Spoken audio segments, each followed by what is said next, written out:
In this episode, we go through the steps of closing those huge deals that make your sales manager want to hug you.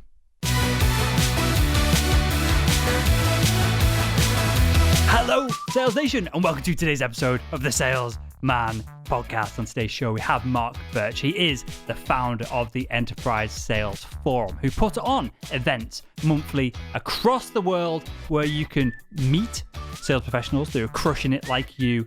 You can find mentors and you can network. Really awesome events. To find out more about this, head over to enterprisesalesforum.com. And on today's show, we're diving into how you can land those whales, how you can land those enterprise level customers.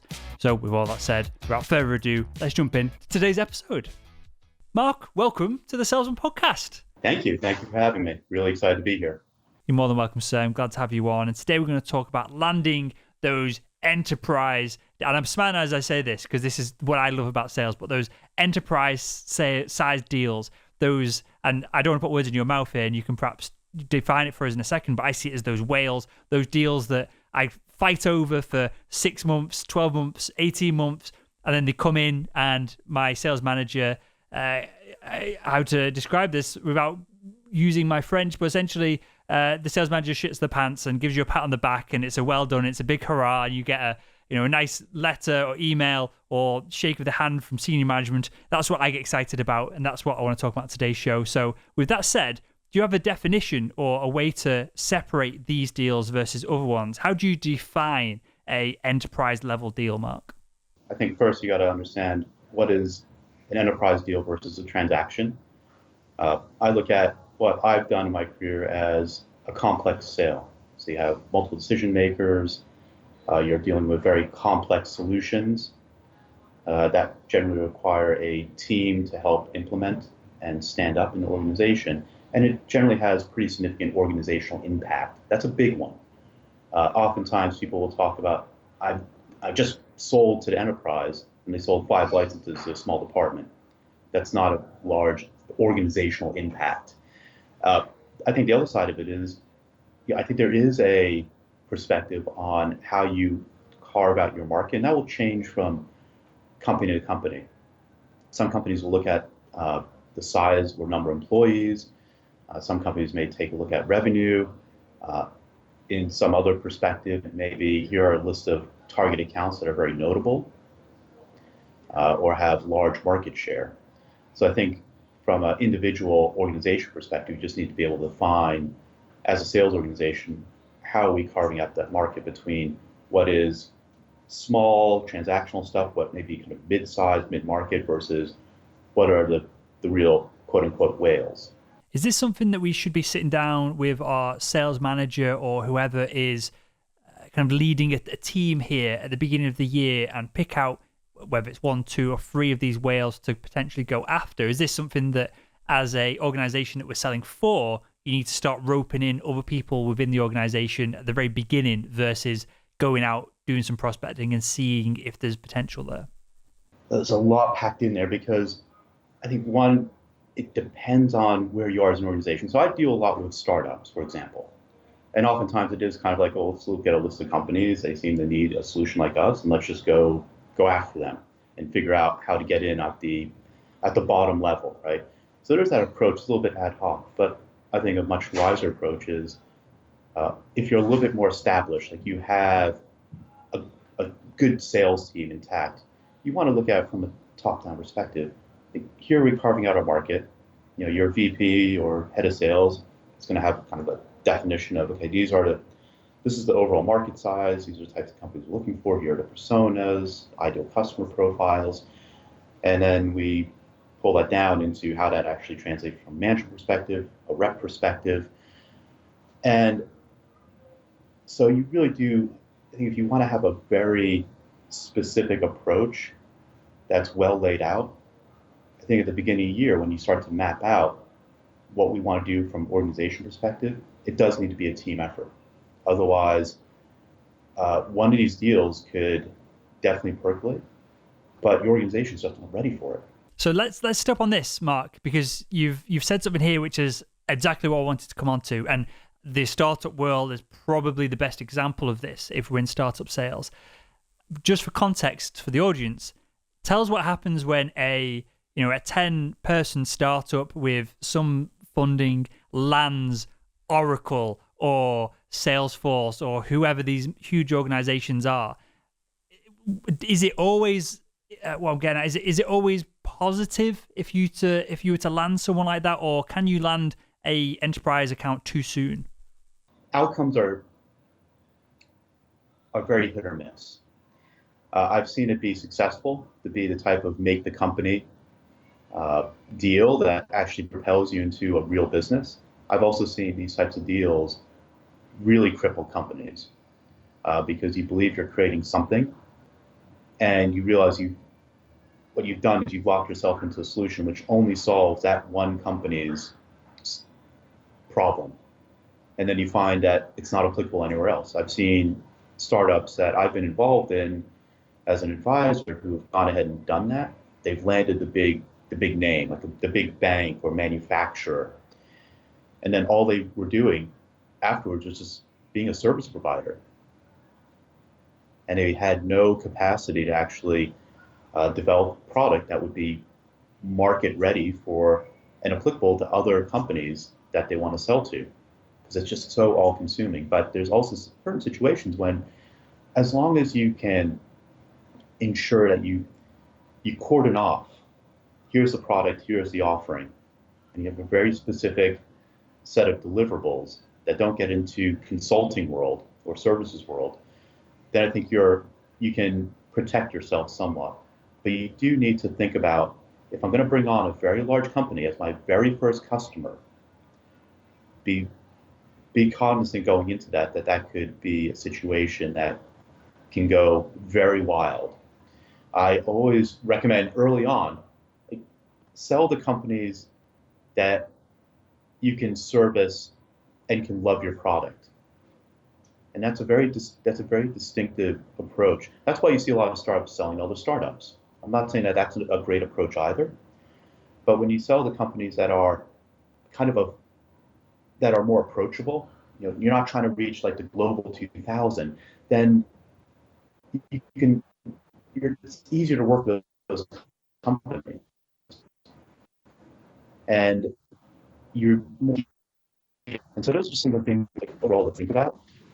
One other thing I'd also mention is that's very early startup sales. Once you get out of that kind of early maturation phase and you have a sales team, you have a sales VP, you have territories, you're a little bit more established, then it becomes a different situation. It becomes, what is our overall cost of sale for supporting a very large, so for example, say I was trying to do a deal at Goldman Sachs or a Citi, right? Huge global banks. If we did this deal, would we basically be putting the entire company's resources into delivering that solution?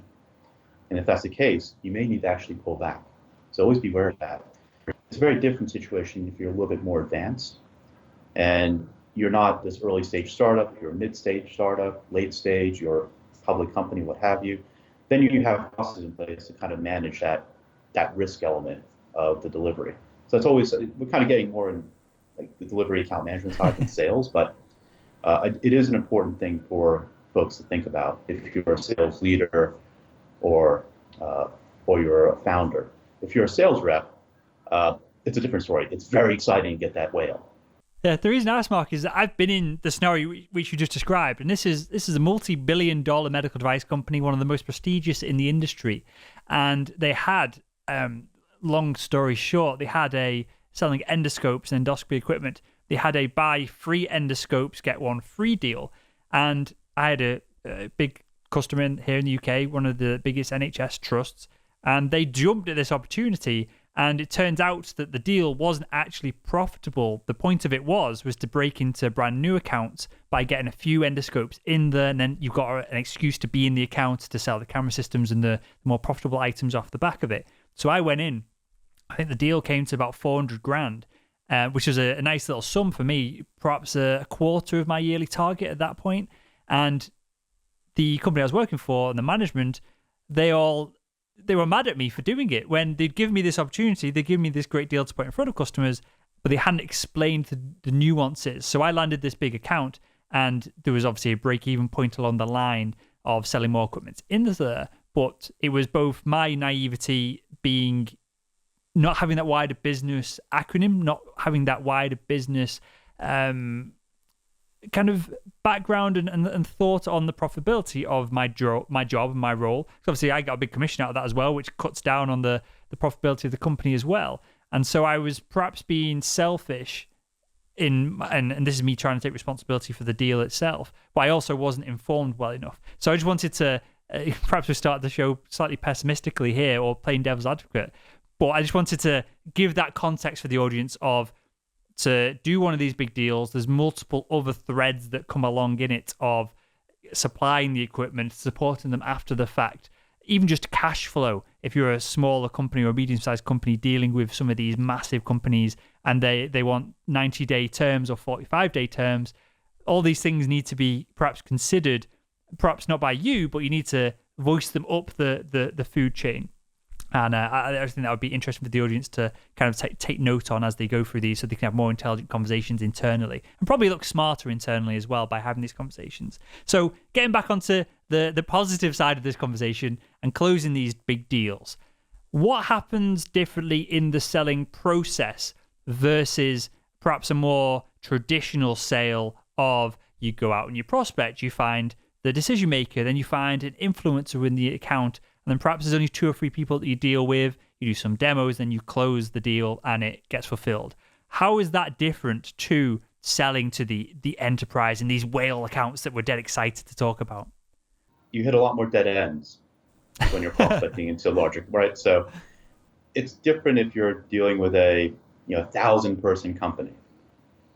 And that could be enterprise for some type of companies, but generally speaking, a company that size, you know who's in the C-suite.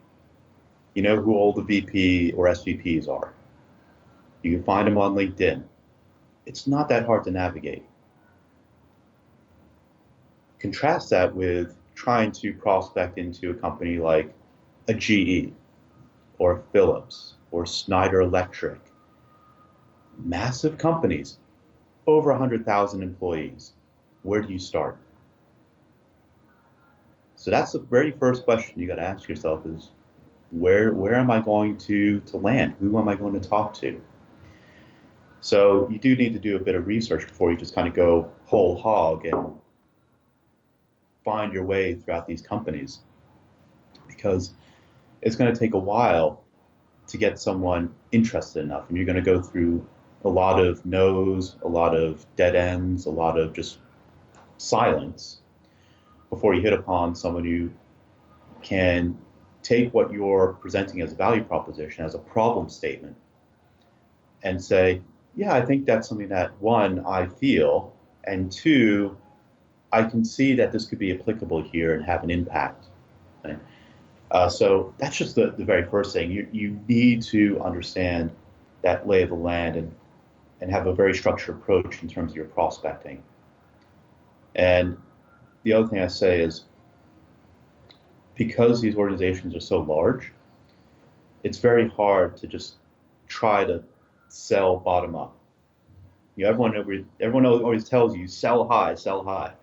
I think there's something to be said for selling high in some of the largest of organizations, because they're so organizationally complex. You're not going to know where to start. But it's a little bit easier if you can narrow it down to say I sell something into IT. And in IT, you could have, in some of these big companies, there could be 50 people that have the title CIO. But at least you've narrowed down your scope of who I contact. So I could feasibly reach out to 50 people in the course of a week with some highly personalized, relevant messaging. Which gets on the second point is, what do you actually say to people when you reach out to them? So this is where having a very clear view of what value you provide, the problems you solve for in organizations, and what would be key messages or key trigger words that you can use in your messaging that would that would attract the interest of people at certain levels in that organization. And you really do want to map it out. So when I look at doing this, and I just went through this exercise recently over at my day job, Stack Overflow, which is to go through in a very systematic way. What do I do if I want to reach out to the CEO? What do I say to a CIO, CTO? What do I say to a VP of sales? I mean, a VP of engineering or software development, and just going down the line so that we can have very succinct, crisp messaging, not waste a lot of time, but be very clear that in that outreach we can develop some rapport. We could show that we've done our homework. We can wrap in some key problem statements that we feel that we can best address based upon their situation, where they sit in the organization, and what purview they have from the organizational objectives, to then try and find an entry point. And again, there'll be a lot of dead ends, but eventually you'll find your way in if you've done your homework. Are we looking with these individuals to sell them, pitch them, get them excited, or are we looking for these individuals to be the person that shows us the pathway to find the correct person to be in front of, if that makes sense? Oftentimes it's a pathway, but you are generating interest. You're generating awareness. Like, okay, there's something that's here in front of me that they're presenting that too does seem interesting, because I attach it to, some sort of, in the way I think about messaging. Let's maybe step back a bit. The messaging is out there. Open up any annual report. Look at all the investor stuff that's pushed out by these big companies. There's a ton of stuff out there. Read it. Because a CEO, just in their letter alone, you don't even don't bother with the balance sheet. Just leave that for a second. Just look at the letter to shareholders that a CEO chairman will share. And in there, you will see what the strategic initiatives are for the coming year. Then you can start to break that down. Well, okay, we're gonna be a much more digitally oriented company. Okay, so what does that mean? Again, going down the IT stream, what does that mean for a CIO? Well, they're gonna have to deliver a lot of stuff, right? They're gonna have to deliver on these highly innovative, things they're gonna create for the business to be a digital organization. What does that mean for the VP of software engineering? We're gonna have to juggle a whole lot of stuff. So how are they gonna prioritize and manage just the influx of new product that they're going to release out there, and all the risks that's associated with it? What does that mean for a DevOps engineer who has to orchestrate all this to happen? So you start to build, from the highest level of the organization, impact statements that can help trigger that level of interest and say, you know what? That is something we're challenged with. And they may not be the person that can run with it. Maybe they are, and you luck out, and they say, you know what? That's something that I'm actually thinking about. Let's chat some more. But even if it's not, if they're at least interested, they feel that this is something that the organization could get value out of, they'll help point you in the right direction. Actually, that happened to one of my colleagues who was reaching out to a bank out in Australia, reached out to the managing director, head of tech, who said, oh yeah, the person you need to speak to is this VP of software engineering. And they set up a conversation, and now that's going really well. So this stuff does happen. Again, it comes down to, have you done enough homework and research to really deconstruct your messaging in a way that's going to be meaningful to the people you're reaching out to?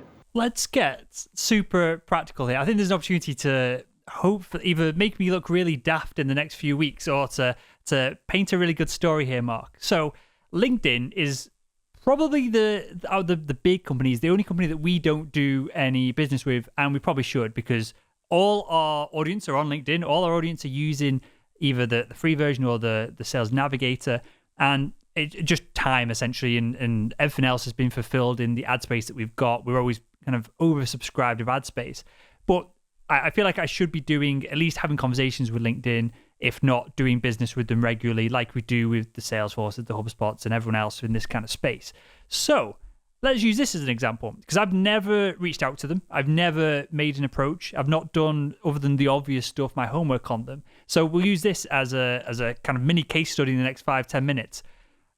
Who who should I be reaching out to? And then what should that outreach look like? Because I'm assuming it's not the classic Aaron Ross email of, hi, do you do XYZ? If not, can you point me to the person who does XYZ?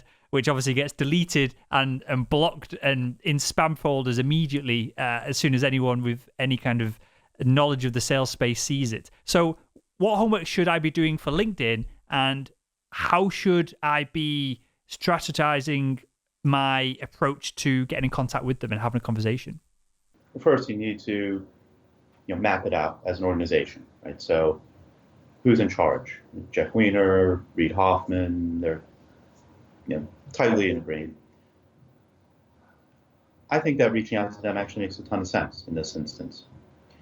But you also need to figure out, well, who are the people that are going to get the most value out of our solution? In this case, you're presenting the Salesman podcast as an opportunity to reach out to the global network of sales professionals. So from there, you can find the people that are going to be most applicable to. And then I start to actually build a matrix of, okay, well, what are these folks going to really care about most? And I start with, is there any sort of public statements that came from Jeff or Reid or any executives that I can start to use as something that feels like it's going to be a future initiative, like a direction they want to lead. And if I'm able to, and that's generally a Google search that you can take. Sometimes I really want to go deep. It may take 30 minutes, but it doesn't have to take that long. I mean, there's a ton of stuff that's already out there. And both Reid and Jeff have been very prolific in terms of their posts and their sharing. So once you kind of get an overall sense of what do they want to do for the next 12 months, then I would reach out to one or either of them. And you would go to that level from, obviously, a little bit about the podcast, you've consumed some of our content. For me to reach out to them, you would go to that level, or would you? Because as I'm saying this, I'm almost, I don't want to dive into the psychology of it all, but it's almost, I wouldn't feel worthy of going, because I look up to both of them as entrepreneurs. I perhaps wouldn't go straight to them in the fact that I'd be like, I don't want to waste their time. But is that the level that in this scenario we should be reaching out to? You hit on something which is, I think, super important. It's actually something I brought up in a talk, in fact, yesterday. As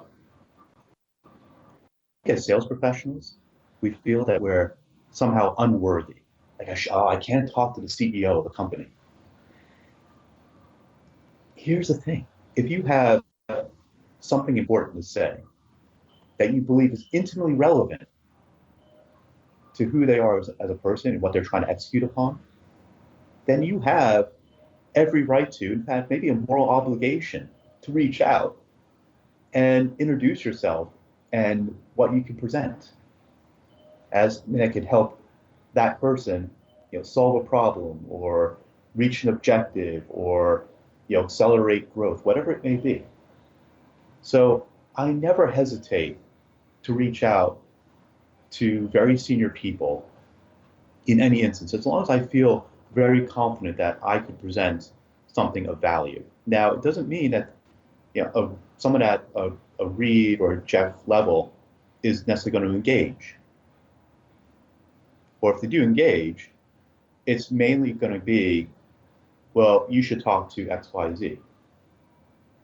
But then you've made the connection and you've been introduced warmly to the exact people that you need to talk to. So you've saved yourself a ton of effort trying to go this bottom-up approach or try to get in touch with people who probably are bombarded by a lot of other stuff. In fact, I'll tell you what, I don't think that someone like Jeff gets as bombarded by sales messaging as you might think. I think a lot of people are worried or scared to reach out to the CEO because that's a big, bad conversation. Well, you know what? Jeff is no different than you, he may be in a better financial position. Just a little bit, yeah. Just maybe a little bit, but they have things they need to do. They have things that they have desires, emotions. I mean, they're human beings. So treat people as human beings, not as sales targets, and I think you'll have a better approach. And so you take that messaging, you personalize it, say, look, Jeff, really love what you said in your last post about about whatever it may be. And then you tie it into, just like what you're doing, I've been doing something similar through the Salesman podcast. Not sure you've listened to it or know of it, but we're trying to help see salespeople solve this problem of X, Y, Z. And then literally your ask is, Jeff, I'm trying to get more exposure and maybe build a partnership between LinkedIn and the Salesman podcast. Who do you believe would be the best person to speak to? By giving that person the psychological out to say, okay, I don't necessarily need to engage or respond with very long, like whatever. If I want to, I can. But at least you give them the option to say, okay, this is the ask. It's very definitive. And I know the person because I know my organization and I've read this message. I know who to direct it to. Okay, let's play devil's advocate here slightly in that there's no response. Should we be sending 15 follow-up emails and perhaps we're tracking them somehow? Maybe we know that they've been read or, someone's read them. I imagine people at this level will have an assistant who will help out in their email accounts as well. Do people on this level appreciate masses of follow-up and the hustle and really driving to get their attention? Or is it 1-2 emails and then you're barking up the wrong tree and you're just going to piss them off? Here's the thing. If you're doing the typical, 15 to 18 to 25, God knows how many like email cadences people are plugging into these automated systems. No, if you're going to do that, then you might as well just stop. It's got to be a personalized approach and it takes time. But this is the balance that you play when you deal in enterprise sales. Right? Time commitment, versus what's the payoff. The reason organizations love enterprise sales is that even with the enormous cost and time involved, the upside is so huge that it all makes sense. I mean, it's baked into the margin, particularly in software subscription services. Like, I could sell a deal for $1 million. And that may have taken 9 to 12 months to close, but my cost of sale may not necessarily be that high compared to the massive margin I made on that sale. Versus if I'm selling something at a 5 to 10K average contract value, like the more time I spend on it, like the less time I'm spending on more of those type size deals, and that time effort isn't warranted. So that's the crux you're always playing. But if LinkedIn is something that you'd say like, look, I have an ideal customer list. If I want these logos to be represented through the Salesman podcast, then it makes sense to put in that effort. And so your follow-up email isn't touching base or just following up or an alligator like GIF, coming to eat people. Like, where did you go? If you're going to take that approach, then you've already lost.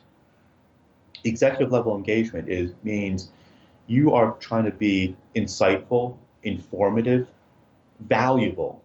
And if you're not thinking about how to be valuable in each statement, and if you don't feel instantly comfortable with what you're sending out as representative of you as a professional and the brand that you represent, then do not send it out. I think a good litmus test on this, sorry to interrupt you there, but this comes to mind. Another guest said this on the show, that if you wouldn't show your email that you're sending to your CEO, then you probably shouldn't be sending it. Is that a reasonable kind of way to judge the emails that are going out from our accounts? I think it's very much the case. I think there's a lot more CEOs that should be reading the emails that get sent out. Kind of as an aside, sometimes I'll get these really like stupid emails pitching XYZ, and I'm like, I'm not the right person. This is a terrible message. I know it's a template, and I've gotten 5 of these already. So if I feel bothered at the time, I'll generally send an email to the CEO of that company saying, this is the type of stuff that's being sent out. Just want to let you know that this is representing your brand, and I'm not sure this is representative of how you want to portray yourself. So I get them, and I don't typically go as far as you there, but we've got a Facebook group, the Salesman Podcast Facebook group. So I'll block out email addresses. Clearly, I don't want to. I know, whether you should drop someone in it or shouldn't drop someone in it. Fair enough. That's a different discussion for another time. But I'll block out people's email addresses. But we'll have a good old laugh with the 500-600 people that's in the Facebook group, and the last one that came through. I won't narrow it down too much because it's obvious who it is. But they sent me this email. We do business with them. We've done nearly 200 grand's worth of business with them this year alone, and they wrote an email calling me Janet. Like, who? There's only one employee at this company, and it's me. There's a bunch of freelancers. There's editors, graphic designers that work kind of with me as well, but only a few of them have a Salesman Podcast email address, and none of them are called Janet. So I don't know where that came from. So there must be an amalgamation of just automation that's just gone head on and crashed here. And obviously I'm a nobody clearly in the space. I've got no budget to spend with anyone, so it was a redundant email to send in the first place. But if that went to a CEO, if that went to someone with decision-making power at LinkedIn, that can leave a real bad taste in their mouth, can't it? That could affect business that not as happening on this deal, but can happen, 5-6 years down the line, right? Make sure, and if you're tracking this in a CRM system, for God's sakes, just don't. There has to be, and you can set this up in certain suites, but there should be contacts that are just no-go or no contact. Make sure you set that for very senior executives so they don't get stuck in some sort of horrible marketing queue or sales, because that stuff does leave a hugely negative impact in the minds of the people you're trying to reach. Like, you got to be very smart about the outreach. You're not sending emails like every couple of days. You're not sending nonsense. You're really researching it, and that's, I think, the research that's worth doing, particularly if it's a sale that's going to make your number. You put in the effort. Like, spend the 30 minutes to write something thoughtful. Like, it was a little bit shocking when I mentioned this yesterday to a crowd full of sales professionals that they should spend 30 minutes on an email. They're like, I gotta do 100 calls a day or whatever it was. I'm like, well, okay, well, maybe that's a different type of sale, but you just told me you want to do enterprise deals. Do you think, Mark, and we'll wrap up with this, and we'll have you back on in the future, because we've only scratched the surface of this. We've not really got past the initial outreach of the enterprise deal, which is good because there's been a ton of practical advice for the audience in this just to get to this point. So we'll have you back on to go further down the process. But I just want to get perhaps your personal thoughts and opinion on this. Do you think that the days of clearly cold calling 500 people a day, the days of sending 200 odd emails a day that are non-focused, that are essentially spam and just hoping that someone replies, do you think that that's changing? And do you think that moving forward, we're going to have to be doing these 30-minute research sessions or 5 minutes, whatever it is, just the fact that it isn't a spammed email? Do you think that is coming, and do you think that's going to be the only way to communicate over email for salespeople in the not-too-distant future? I think it's going to get worse, much worse. There's more of these technologies. I don't know if you've taken a look at the things like the Lumascapes of the world, or like there are all these like tools, right? And the one in the sales category is, I think it's gone 5x the size of what it was 5 years ago. There's VC. There's so much investment right now, and so we're going to see a lot more of this, what I call lazy prospecting, and it will get worse. I think it has gotten worse, and I think a lot of it's driven by very short-term thinking by sales leaders that, honestly, I don't think should be leading any sort of sales organization. This is some very blunt stuff I'm saying, but I don't think that there's anything wrong with the 100 dials a day, or trying to leverage some level of automation. And you also got to think about where your sale is. I mean, if we're talking about the big enterprise sale, I don't think that type of process works very well. But if you're doing something which is, again, a smaller average contract value size, then yeah, that's still going to be the approach that is going to be warranted. What I will say is I think there'll be less and less people doing that. Interesting. Well, I appreciate your insights. You're very blunt there, and I appreciate that. And just before I wrap up, I guess I'll prerequisite this, and the next time you come on, I'll perhaps give a quick update. We'll do this as a two-parter. I'll take on board what we've discussed so far about LinkedIn, and we'll see where we get with them. The response at the beginning of the next show might be absolutely nothing. Hopefully it'll be that there's been some kind of conversation there, and I'll keep the audience updated. But with that, Mark, I've got one final question, something that I ask everyone that comes on the show, and that is, if you could go back in time and speak to your younger self, what would be the one piece of advice you'd give him to help him become better at selling? Find a mentor. I was actually a programmer when I started in the technology space. I was basically tossed into sales when the entire sales team in my office was let go, and I was told to carry a bag, and I made so many dumb rookie mistakes, and it was painful. I felt it was unnecessary. My manager was not very helpful, and I tried to find resources, and I just felt lost. And when you have like very basic questions, you want them to get answered. That's why I started the Enterprise Sales Forum, because that was my personal story. And when I started talking to people, that was their story as well. Very similar. They're in sales organizations. They're not getting mentorship. They're not getting training. There's no guidance. They're taught a process, but they're not taught fundamentals of how to sell. And so I think it's really important to find someone or a community. Like, that's why the Enterprise Sales Forum is a very open community. If you have the questions, come. But get someone who can help guide you, tell you, here's some books to read, here's some podcasts to check out, here's some things to talk about, be available for questions when they come up. Find someone or some people, because there's no reason to be alone in sales.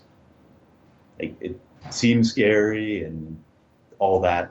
It can actually be a very easy profession, but you got to learn the fundamentals, and you can be super, super successful. And that's what I think gets me riled up, is because there's a lot of people that are out there who are flailing at sales, but they're fully capable of being successful. Their efforts are just not being pointed in a direction that is positive and builds them up in their confidence and their skills. So find someone that could invest a little bit in you to help you navigate and to become that successful sales professional. Well, you've teed it up perfectly there. Tell us where we can find out more about the Enterprise Sales Forum, where we can find out if there's a meetup near us, and kind of dive into that a little bit, because I think this is a really useful tool for the audience.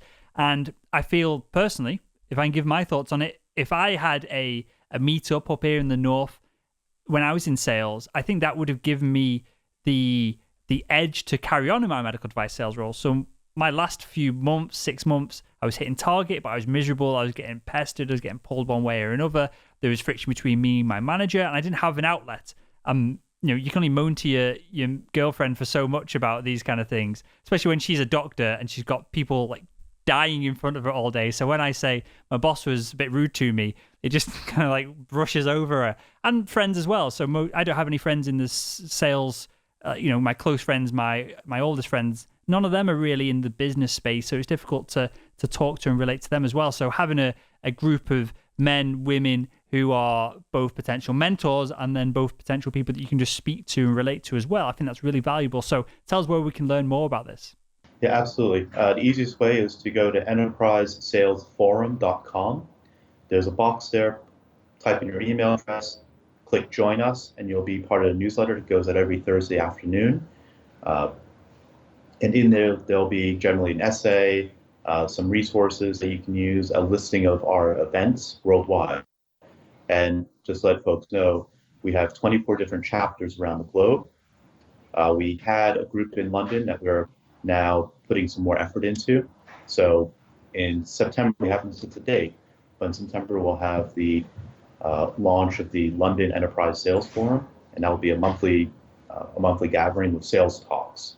So, but definitely sign up for the newsletter. That'll be the easiest way to find out when and how and all that good stuff about the Enterprise Sales Forum.